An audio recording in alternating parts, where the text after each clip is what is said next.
শুভেচ্ছা, সবাইকে স্বাগত সন্ধ্যার মাছরাঙা সংবাদের সঙ্গে আছি আমি ইবতিসাম নাসিম মৌ। শুরুতেই গার্ডিয়ান লাইফ ইন্স্যুরেন্স সংবাদ শিরোনাম। অসহযোগ কর্মসূচির প্রথম দিনে রাজধানী সহ দেশের বিভিন্ন এলাকায় সংঘর্ষ হয়েছে। আন্দোলনকারীদের সঙ্গে পুলিশ ও আওয়ামী লীগের নেতাকর্মীদের সংঘর্ষে সারা দেশে নিহত হয়েছে অর্ধ শতাধিক। এদিকে এক দফা দাবি আদায়ে অসহযোগী অংশ হিসেবে কাল মার্চ টু ঢাকা কর্মসূচি ঘোষণা করেছে বৈষম্য বিরোধী ছাত্র আন্দোলন। এদিকে চলমান পরিস্থিতিতে কাল থেকে ৩ দিনের সাধারণ ছুটি ঘোষণা করেছে সরকার। আর আজ সন্ধ্যা ৬টা থেকে দেশজুড়ে অনির্দিষ্টকালের জন্য কারফিউ জারি করা হয়েছে। সরকারের এক বিবৃতিতে বলা হয়েছে, বিভিন্ন জায়গায় জঙ্গি হামলা হচ্ছে, এ ব্যাপারে কঠোর ব্যবস্থা নেওয়ার কথা জানিয়ে নিরাপত্তার স্বার্থে শিক্ষার্থীদের ঘরে ফিরে যাওয়ার অনুরোধ জানানো হয়। এখন যারা নাশকতা করছে তারা ছাত্র নয়, সন্ত্রাসী, বলেছেন প্রধানমন্ত্রী। দুপুরে গণভবনে নিরাপত্তা সংক্রান্ত জাতীয় কমিটির বৈঠকে তিনি কথা বলেন। সন্ত্রাসীদের শক্ত হাতে দমন করার জন্য দেশবাসীর প্রতি আহ্বান জানান প্রধানমন্ত্রী। বৈঠকে ৩ বাহিনীর প্রধানও উপস্থিত ছিলেন। শুনছিলেন শিরোনাম, এবার বিস্তারিত সংবাদ। এক দফা দাবিতে অসহযোগ আন্দোলনকে কেন্দ্র করে রাজধানীর বিভিন্ন এলাকায় আন্দোলনকারীদের সঙ্গে পুলিশ ও আওয়ামী লীগের দফায় দফায় সংঘর্ষ হয়েছে। আগামীকাল সোমবার মার্চ টু ঢাকা নামের নতুন কর্মসূচি ঘোষণা করেছে বৈষম্য বিরোধী ছাত্র আন্দোলন। অসহযোগ আন্দোলনের সমর্থনে সকাল 11টায় মিছিল নিয়ে শাহবাগ মোড়ে অবস্থান নিতে যায় শিক্ষার্থীরা। আগে থেকেই সেখানে অবস্থান নেয়া ক্ষমতাসীন দলের নেতাকর্মীদের সঙ্গে এ সময় শুরু হয় ধাওয়া পাল্টা ধাওয়া। পুরো এলাকা পরিণত হয় রণক্ষেত্রে। সরকার সমর্থকরা পাশের বঙ্গবন্ধু শেখ মুজিব মেডিকেল বিশ্ববিদ্যালয় হাসপাতালের ভেতরে আশ্রয় নিয়ে ইট পাটকেল ছুটতে থাকলে হাসপাতাল প্রাঙ্গণে রাখা গাড়ি ও প্রবেশ গেট ভাঙচুর করে আন্দোলনকারীরা। কিছুক্ষণ পর সেখানে বেশ কিছু গাড়ি পুড়তে দেখা যায়। শাহবাগে শিক্ষার্থীদের সমর্থনে আসা নাগরিক সমাজের প্রতিনিধি ও অভিভাবকরাও সংঘর্ষের শিকার হন।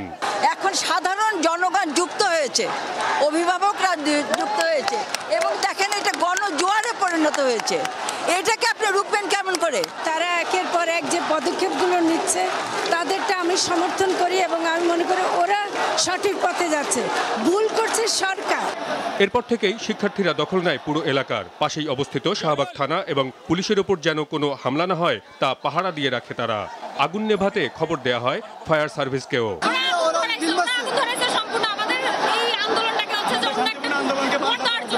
এই অগ্নিগ্ধপাতে বা এই পিজি হসপিটালের ভিতরে কোনো আন্দোলনকারী প্রবেশ করতে পারে না, তালাবদ্ধ ছিল। তাহলে তার কিভাবে এই পিজি হসপিটালের ভিতরে অগ্নিপাত ঘটল?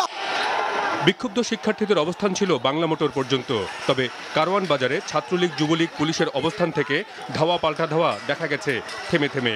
সেখানে শিক্ষার্থীদের লক্ষ্য করা ছোড়া গলিতে আহত হন বেশ কিছু শিক্ষার্থী। ধানমন্ডি আওয়ামী লীগ সভাপতির কার্যালয়ে আশপাশের এলাকায় সংঘর্ষ চলে কিছুক্ষণ। এক পর্যায়ে তা নিয়ন্ত্রণে আনতে সক্ষম হয় আইনশৃঙ্খলা বাহিনী। উত্তরার আজমপুর ও রাজলক্ষ্মী মার্কেট বরাবর সড়কে অবস্থান নিয়ে বিক্ষোভ করে আশেপাশের বিভিন্ন শিক্ষা প্রতিষ্ঠানের শিক্ষার্থীরা।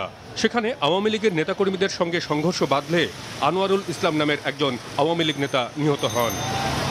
মেরুলবাড্ডা ও মিরপুরের বিভিন্ন এলাকাতেও সকাল থেকেই অবস্থান নেয় শিক্ষার্থীরা। বেশ কয়েক জায়গায় সরকার সমর্থকদের সঙ্গে সংঘর্ষও বাধে তাদের। এদিকে সকাল থেকেই রাজধানীর সায়েন্স ল্যাব এলাকা অবরুদ্ধ করে বিক্ষোভ করেছেন আন্দোলনকারীরা। দুপুরের পর সেখানে ছাত্রলীগ যুবলীগ নেতাকর্মীদের সঙ্গে সংঘর্ষ হয় তাদের। সরকার দলীয় নেতাকর্মী পুলিশ বিক্ষোভকারীদের মধ্যে দফায় দফায় সংঘর্ষ ছড়িয়ে পড়ে আশেপাশের এলাকাতেও। ধানমন্ডি ২৭ নম্বরে ব্যাপক সংঘর্ষ ও গোলাগুলি চলে লম্বা সময় ধরে। রাজধানী জুড়ে চলা এসব সংঘর্ষে মোট ৩ শিক্ষার্থীর মৃত্যুর খবর দিয়েছে বেশ কয়েকটি গণমাধ্যম। এক দফা দাবিতে অসহযোগ আন্দোলনের সমর্থনে এবং প্রাণহানির প্রতিবাদে আগামীকাল ঢাকা অভিমুখে লং মার্চ কর্মসূচির ডাক দিয়েছে বৈষম্য বিরোধী ছাত্র আন্দোলন। আগামীকাল 5ই আগস্ট সারা দেশের মুক্তিকামী জনতাকে ঢাকার উদ্দেশ্যে রওনা হওয়ার জন্য আমরা আহ্বান জানাচ্ছি। যারা পারবেন, যাদের পক্ষে সম্ভব হবে, আজ রাতেই আপনারা ঢাকার উদ্দেশ্যে রওনা হয়ে যান। আমরা আগামীকাল সারা দেশের মুক্তিকামী জনতাকে ঢাকায় আসার আহ্বান জানাচ্ছি। মাজহার মিলন, মাছরাঙ্গা সংবাদ, ঢাকা। জুলাই হত্যাকাণ্ড ও গ্রেফতারের প্রতিবাদ সহ সরকার পতনের দাবিতে অসহযোগ আন্দোলনের জেরে দেশের বিভিন্ন জেলায় সংঘর্ষের ঘটনা ঘটেছে। এতে নিহত হয়েছে অর্ধ শতাধিক, আহত হয়েছে শতাধিক মানুষ। Desk report. সকালে ঢাকা চট্টগ্রাম মহাসড়কে ফেনীর মহিপালে আন্দোলনকারীদের অবস্থানের কয়েক ঘন্টার মধ্যেই রণক্ষেত্রে পরিণত হয় পুরো এলাকা। ছাত্রলীগ ও যুবলীগ কর্মীদের সাথে সংঘর্ষে নিহত হয় 5 জন। এছাড়া বাংলা ভিশনের প্রতিনিধি, ইন্ডিপেন্ডেন্টের ক্যামেরা পার্সন ও ছাত্রলীগ কর্মী সহ অন্তত 7 জন আহত হয়। রংপুরেও ছাত্রলীগ ও যুবলীগ কর্মীদের সাথে আন্দোলনরত ছাত্র জনতার সংঘর্ষে নিহত হয় 4 জন। 6 জন মারা যায় নরসিংদীতে এবং 3 জন করে মারা যায় কিশোরগঞ্জ, বগুড়া ও মাগুরায়। পাবনা এডওয়ার্ড কলেজ থেকে মিছিল নিয়ে মধ্য শহরের ট্রাফিক মোড়ে সমবেত হলে আওয়ামী লীগ কর্মী ও বিক্ষোভকারীদের মধ্যে বেঁধে যায় সংঘর্ষ। এতে নিহত হয় 3 জন, গুলিবিদ্ধ হয় অন্তত 20 জন। লক্ষ্মীপুরে 4 জন এবং 2 জন করে মারা যায় শেরপুর, মুন্সিগঞ্জ, সিলেট, কুমিল্লা ও সিরাজগঞ্জে। এছাড়া 1 জন করে নিহত হওয়ার খবর পাওয়া গেছে বরিশাল, ভোলা, জয়পুরহাট ও মাগুরায়। এদিকে খুলনার শিববাড়ি মোড়ে বিক্ষোভকারীদের একটি মিছিল আওয়ামী লীগ অফিসের সামনে গেলে সেখানে দলটির সমর্থকদের সাথে বাধে সংঘর্ষ। এ সময় পেশাগত দায়িত্ব পালনকালে আওয়ামী লীগ অফিসের সামনে আন্দোলনকারীদের হামলায় মাছরাঙ্গা টেলিভিশনের বিশেষ প্রতিনিধি মোস্তফা জামাল ও ক্যামেরা পার্সন SM মিলন আহত হয়েছেন। ভাঙচুর করা হয়েছে ক্যামেরা ও মোটরসাইকেল। সংঘর্ষে আহত হয়েছেন রাজশাহীর মাছরাঙ্গা টেলিভিশনের ক্যামেরা পার্সন মাহফুজুর রহমান রুবেলও। পটুয়াখালীর পৌর শহরের চৌরাস্তায় পুলিশ বক্স ভাঙচুর করে বিক্ষোভকারীরা। এ সময় 71 টেলিভিশনের জেলা প্রতিনিধি আহসানুল কবির রিপন গুরুতর আহত হন। লালমনিরহাটে পুলিশ ও যমুনা টিভির ক্যামেরা পার্সন সহ আহত হয়েছে অন্তত 20 জন। খাগড়াছড়িতে বাংলা ভিশন ও ভোরের কাগজের প্রতিনিধি সহ আহত হয়েছেন 12 জন। চট্টগ্রাম, চাঁদপুর, কুষ্টিয়া, নোয়াখালী, সাতক্ষীরা, নীলফামারী, গাইবান্ধা, কুড়িগ্রাম, সিরাজগঞ্জ, নেত্রকোনা, ঠাকুরগাঁও, নরসিংদী, নড়াইল, ময়মনসিংহ, নওগাঁ, বরিশাল ও ভোলা সহ বিভিন্ন জেলায় শতাধিক লোক আহত হয়েছেন। এদিকে সিরাজগঞ্জের এনায়েতপুর থানায় হামলায় 13 পুলিশ সদস্য নিহত হয়েছে। নাদিয়া আফরিন, মাছরাঙ্গা নিউজ ডেস্ক। আন্দোলনরত শিক্ষার্থীদের 1 দফা দাবিকে রাজনৈতিকভাবে মোকাবেলা করার কথা জানিয়েছে আওয়ামী লীগ ও এর সহযোগী সংগঠনের নেতাকর্মীরা। সারা দেশে জমায়েত ও অবস্থানের পূর্ব ঘোষিত কর্মসূচির অংশ হিসেবে সকাল থেকেই রাজধানীর বিভিন্ন গুরুত্বপূর্ণ স্থানে অবস্থানসূচি পালন করেছে তারা। পূর্ব নির্ধারিত কর্মসূচি সফল করতে সকাল থেকেই রাজধানীর বিভিন্ন ওয়ার্ডে অবস্থান নেন আওয়ামী লীগ ও এর সহযোগী সংগঠনের নেতাকর্মীরা। দুপুর 12টার আগেই বঙ্গবন্ধু এভিনিউয়ে দলটির কেন্দ্রীয় কার্যালয়ের সামনে অবস্থান নেন তারা। এ সময় বৈষম্য বিরোধী ছাত্র আন্দোলনের নেতাকর্মীরা গোলাপ শাহ মাজার হয়ে শাহবাগের দিকে যাওয়ার সময় কিছুটা উত্তেজনা দেখা দেয়। আওয়ামী লীগের নেতাকর্মীরা ধাওয়া দিলে সেখান থেকে সরে যায় তারা। এই পরিস্থিতি যারা তৈরি করেছে, বিএনপি জামায়াতের সরাসরি পৃষ্ঠপোষকতায় দেশব্যাপী যারা নৈরাজ্য কায়েম করেছে, সহিংসতা কায়েম করেছে, আজকেও আমরা আশঙ্কা করেছি তারা বাংলাদেশের মানুষের জীবনের উপরে, জীবিকার উপরে, নিরাপত্তার উপরে আঘাত হানার চেষ্টা করবে। তো আমাদের যেন শান্তিপূর্ণ পরিবেশটা যেন বজায় থাকে, সেই লক্ষ্যে বাংলাদেশ ছাত্রলীগ সোচ্চার অবস্থানে রয়েছে। একই সময়ে মিরপুর 10 নম্বর সহ আশপাশের এলাকায় মিছিল বের করে আওয়ামী লীগ ও তার সহযোগী সংগঠনের নেতাকর্মীরা। তারা বলছেন, কোটা সংস্কারের দাবি মেনে নেওয়ার পরও যারা রাজপথে রয়েছে তারা শিক্ষার্থী না, তাদেরকে রাজনৈতিকভাবেই মোকাবেলা করা হবে। যখন শেখ হাসিনার প্রশ্ন এসেছে তখন বাংলার মানুষ আমরা মেনে নিতে পারি না। যারা আজকে স্বাধীনতা চায়নি তারাই আজকে নেপথ্যে থেকে আজকে এই ফায়দাটা লুটতে চাচ্ছে। এই মাটিতে 1 ফোঁটা গায়ে রক্ত থাকতে তাদের সেই স্বপ্ন পূরণ হতে আমরা দিব না ইনশাআল্লাহ। এদিকে কর্মসূচির অংশ হিসেবে ফার্মগেট কৃষিবিদ চত্বর এলাকাতেও অবস্থান নিয়েছিল কৃষিবিদরা। এতে যোগ দেন সাবেক কৃষিমন্ত্রী সহ কেন্দ্রীয় নেতারা। তারা বলেন, বিএনপি জামাত শিক্ষার্থীদের উপর ভর করে ক্ষমতা পরিবর্তন করতে চায়, স্বাধীনতা বিরোধীদের সে সুযোগ দেয়া হবে না। এটা উস্কানিমূলক, এটা বাংলাদেশের উপর আক্রমণ, রাষ্ট্রকে ধ্বংস করা, বাংলাদেশের গণতান্ত্রিক শাসন ব্যবস্থাকে ধ্বংস করা। এই ছাত্র সমাজকে বিভ্রান্ত করে, কোমলমতি আমাদের ছেলে মেয়েদেরকে বিভ্রান্ত করে এই কোটা আন্দোলনকে সরকার পরিবর্তনের আন্দোলন, এক দফা আন্দোলনে রূপান্তর করলো। তারা কারা? আমরা তাদেরকে চিনি। এদিকে বর্তমান পরিস্থিতি নিয়ে বিকেলে ধানমন্ডিতে আওয়ামী লীগ সভাপতির কার্যালয়ে সাধারণ সম্পাদক ওবায়দুল কাদেরের পরিবর্তে সংবাদ সম্মেলন করেন সভাপতি মণ্ডলীর সদস্য জাহাঙ্গীর কবির নানক। তিনি অভিযোগ করেন, এক দফা দিয়ে দেশকে গৃহযুদ্ধের দিকে ঠেলে দেয়া হচ্ছে। সরকার পতনের এই আন্দোলন ছাত্র সমাজের নয়, তথাকথিত সরকার পতনের এক দফা দাবি ক্ষমতা লিপ্স দেশবিরোধী বিএনপি জামাত ষড়যন্ত্রকারীদের। নানক জানান, শেষ রক্তবিন্দু দিয়ে হলেও বিএনপি জামাতের অপতৎপরতা রুখে দেয়া হবে। জাহিদ সেলিম, মাছরাঙা সংবাদ, ঢাকা। সন্ধ্যা ৬টা থেকে অনির্দিষ্টকালের জন্য সারা দেশে কারফিউ শুরু হয়েছে। পরিস্থিতি বিবেচনায় কাল থেকে ৩ দিনের সাধারণ ছুটি ঘোষণা করেছে সরকার। দুপুরে স্বরাষ্ট্র মন্ত্রণালয় থেকে দেয়া এক বিজ্ঞপ্তিতে কারফিউ জারির কথা জানানো হয়। এদিকে আইএসপিআর এক বিজ্ঞপ্তিতে জানিয়েছে, সেনাবাহিনী দেশের সংবিধান ও প্রচলিত আইনের আলোকে দায়িত্ব পালন করবে। সবাইকে কারফিউ মেনে চলার অনুরোধ জানানো হয়েছে। অন্যদিকে সরকারের পক্ষ থেকে দেওয়া আরেক বিজ্ঞপ্তিতে নিরাপত্তার স্বার্থে শিক্ষার্থী ও অভিভাবকদের ঘরে ফিরে যাওয়ার অনুরোধ জানানো হয়েছে। বলা হয়, বিভিন্ন জায়গায় জঙ্গি হামলা হচ্ছে, হামলাকারীদের বিরুদ্ধে কঠোর ব্যবস্থা নেওয়া হবে। এখন যারা নাশকতা করছে তারা ছাত্র নয়, তারা সন্ত্রাসী। এই সন্ত্রাসীদের শক্ত হাতে দমন করতে দেশবাসীর প্রতি আহ্বান জানিয়েছেন প্রধানমন্ত্রী শেখ হাসিনা। দুপুরে গণভবনে প্রধানমন্ত্রী শেখ হাসিনার সভাপতিত্বে নিরাপত্তা সংক্রান্ত জাতীয় কমিটির বৈঠক অনুষ্ঠিত হয়। বৈঠক শেষে একথা বলেন তিনি। পরে এই তথ্য গণমাধ্যমকে জানায় প্রধানমন্ত্রীর প্রেস উইং। বৈঠকে বিভিন্ন দপ্তরের মন্ত্রী, প্রতিমন্ত্রী, প্রধানমন্ত্রী, নিরাপত্তা উপদেষ্টা, সেনা, নৌ, বিমান, পুলিশ, বিজিবি, কোস্টগার্ড, ফোর্সেস ইন্টেলিজেন্স ও এনএসআই এর প্রধানেরাও উপস্থিত ছিলেন।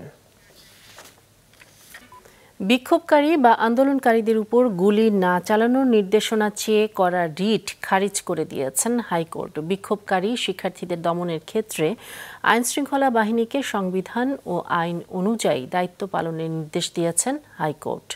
বিচারপতি মোস্তফা জামান ইসলাম ও বিচারপতি মাসুদ হোসেনের বেঞ্চ শুনানি শেষে আজ এই আদেশ দেন। আদালত জানান, সব নাগরিকের শান্তিপূর্ণ সভা সমাবেশে অংশগ্রহণের অধিকার আছে।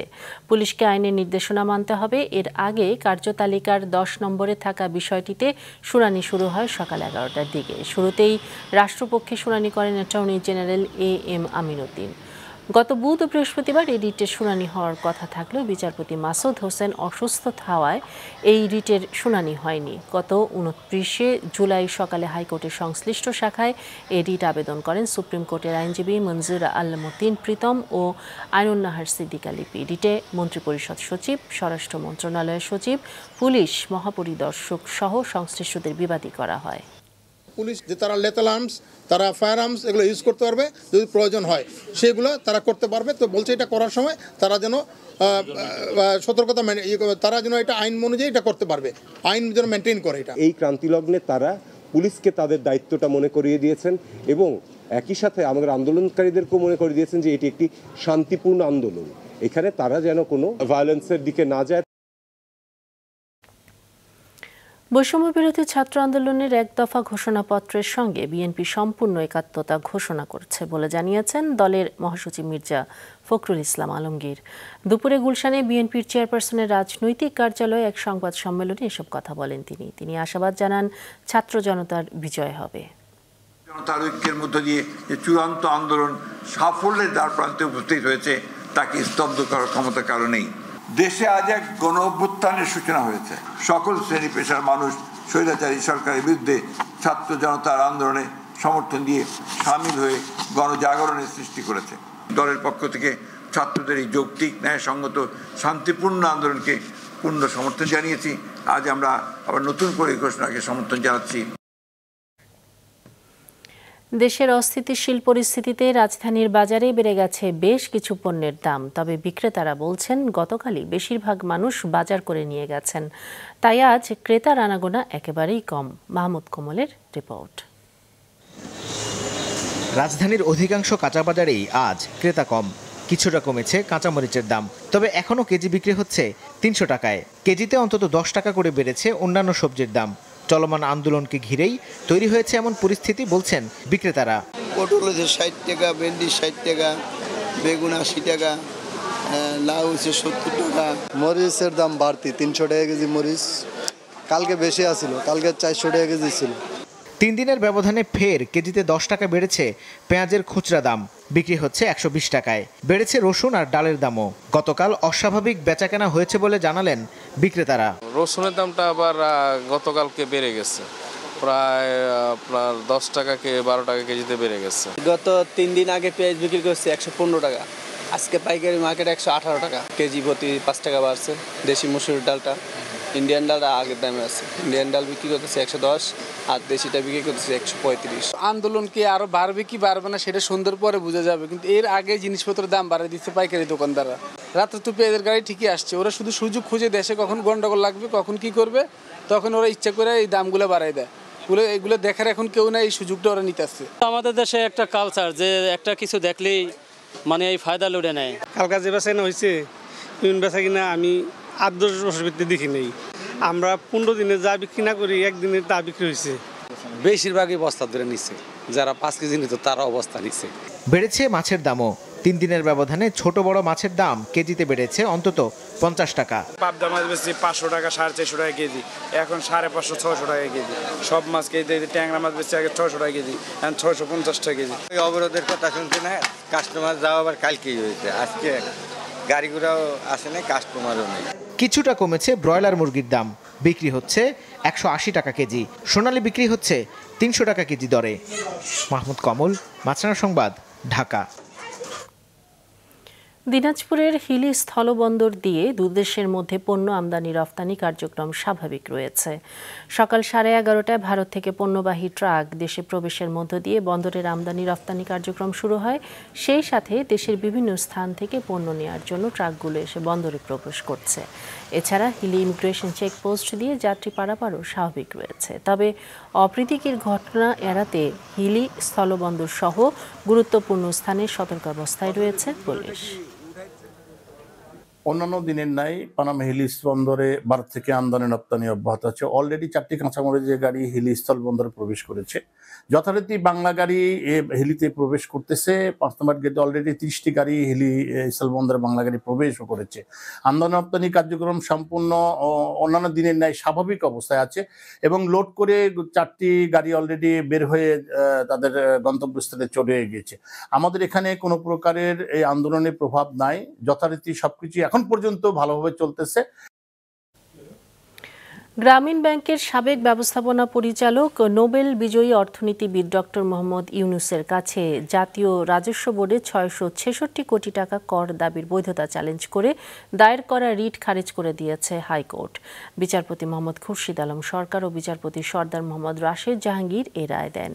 এর ফলে ডক্টর ইউনুসকে 666 কোটি টাকা সরকারকে পরিশোধ করতে হবে বলে জানিয়েছেন আইনজীবীরা। এই রায়টার বিরুদ্ধে আমরা আপিল করব, যেহেতু এইখানে রায়ের টাকার কোনো প্রশ্ন না, প্রশ্নটা হচ্ছে যে লিগ্যালিটি, যে 15 বছর পরে এসে তারা রিওপেন করতে পারে কিনা ফাইল। ফেনীতে বন্যা পরিস্থিতির কিছুটা উন্নতি হলেও দুর্ভোগ বেড়েছে। মুহুরী, সিলোনিয়া, কহুয়া নদীর 15টি স্থানে বাঁধে ভাঙন দেখা দেয় কমপক্ষে 70 থেকে 80টি গ্রাম প্লাবিত হয়েছে। এখনও প্রায় 30,000 পরিবার পানিবন্দী। নিরাপদে সরিয়ে নেওয়া হয়েছে অনেক পরিবারকে। ফেনী পরশুরাম বাজারে পানি ঢুকে কোটি টাকার মালামাল নষ্ট হয়ে গেছে। বিলোনিয়া আঞ্চলিক মহাসড়কে হাঁটু পানি প্রবাহিত হচ্ছে, যোগাযোগ ব্যবস্থা ব্যাহত হচ্ছে। জেলা প্রশাসনের পক্ষ থেকে শুকনো খাবার দেয়া হচ্ছে। পানি এখনও বিপদসীমার উপর দিয়ে প্রবাহিত হচ্ছে। পানি সরে যাওয়ায় খাগড়াছড়ির সাথে সাজেক সড়কের যোগাযোগ শুরু হয়েছে।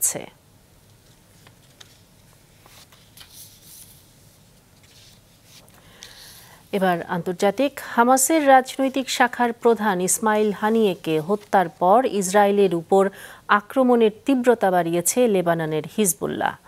গতরাতে ইসরায়েল ভূখণ্ডে মুহুর্মুহু রকেট ছোড়ে তারা, এতে ব্যাপক ক্ষয়ক্ষতির দাবি করা হচ্ছে। যদিও তেল আবিবের দাবি, তাদের অত্যাধুনিক ডোম সিস্টেম হিজবুল্লাহর ছোড়া অধিকাংশ রকেট ধ্বংস করেছে। এদিকে গাজায় ইসরায়েলি হামলা অব্যাহত আছে। দেইর আল বালাহ এলাকার শরণার্থী শিবিরে বিমান হামলায় বেশ কয়েকজন নিহত হয়েছে। এদিকে হানিয়াকে হত্যার পর সংঘাত ছড়িয়ে পড়ার আশঙ্কা থেকে আগেভাগেই মধ্যপ্রাচ্যে সামরিক শক্তি বৃদ্ধি করেছে যুক্তরাষ্ট্র। পর্যবেক্ষকদের মতে পরিস্থিতি কমে আরও জটিল হচ্ছে। সংবাদ শেষ করব, তবে যাবার আগে শিরোনামগুলো আরও একবার। অসহযোগ কর্মসূচির প্রথম দিনে ঢাকাসহ বিভিন্ন এলাকায় সংঘর্ষে অর্ধশত নিহত। কাল বৈষম্য বিরোধী ছাত্র আন্দোলনের মার্চ টু ঢাকা কর্মসূচির ঘোষণা। কাল থেকে 3 দিনের সাধারণ ছুটি চলছে অনির্দিষ্টকালের জন্য কারফিউ। নিরাপত্তার স্বার্থে শিক্ষার্থীদের ঘরে ফিরতে অনুরোধ সরকারের। এখন যারা নাশকতা করছে তারা ছাত্রনয় সন্ত্রাসী বলেছেন প্রধানমন্ত্রী। সন্ত্রাসীদের শক্ত হাতে দমন করার জন্য দেশবাসীর প্রতি আহ্বান। এই ছিল সন্ধ্যার সংবাদে। ফেসবুকে আপডেট পেতে ভিজিট করুন মাছরাঙা টেলিভিশনের পেজে।